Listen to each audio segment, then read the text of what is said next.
এবং মানুষের যে স্বতঃস্ফূর্ততা, যে উৎসাহ, যে উদ্দীপনা, মায়েদের আশীর্বাদ, ভালোবাসা, বড়দের আশীর্বাদ, সমবয়সীদের শুভেচ্ছা অভিনন্দন এবং অগণিত মানুষের যেভাবে সমর্থনের কৃতজ্ঞতার ঋণে আমরা প্রতিদিন দুবেলায় আবদ্ধ হচ্ছি, আমি আজকে হাওড়া জেলাবাসীকে নতমস্তকে আমার অন্তরের অন্তঃস্থল থেকে কৃতজ্ঞতা, প্রণাম এবং অভিনন্দন জানাচ্ছি। আমি দীর্ঘ এই 2 কিলোমিটার রোড শো যখন করেছি, আমি আস্তে আস্তে দেখছিলাম বাড়ি থেকে বাড়ির ছাদে, দোকানের বাইরে, বাড়ির বারান্দায়, শোরুমের বাইরে, রাস্তার দুধারে দুপাশে যেভাবে অগণিত মানুষের ভিড়, ছোট থেকে বড়।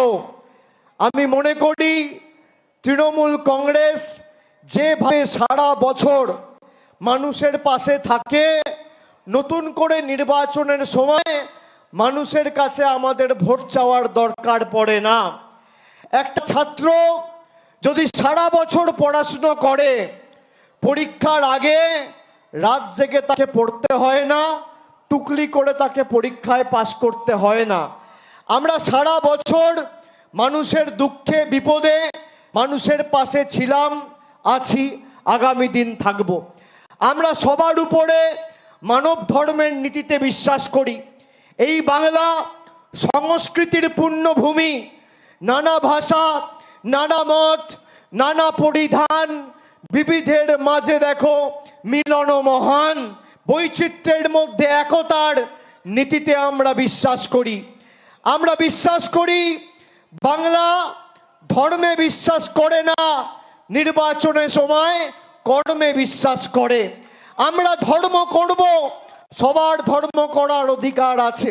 বাড়িতে ধর্ম করব, মন্দিরে ধর্ম করব, ঠাকুর ঘরে বসে ঈশ্বরের কাছে আরাধনা, উপাসনা, বন্দনা করব, মসজিদে ধর্ম করব, চার্চে ধর্ম করব, গুরুদ্বারায় ধর্ম করব। কিন্তু নির্বাচনে জেতার পর একজন জনপ্রতিনিধি হিসেবে আমাদের কোনো ধর্ম নেই। কাল যেন সবার থাকে।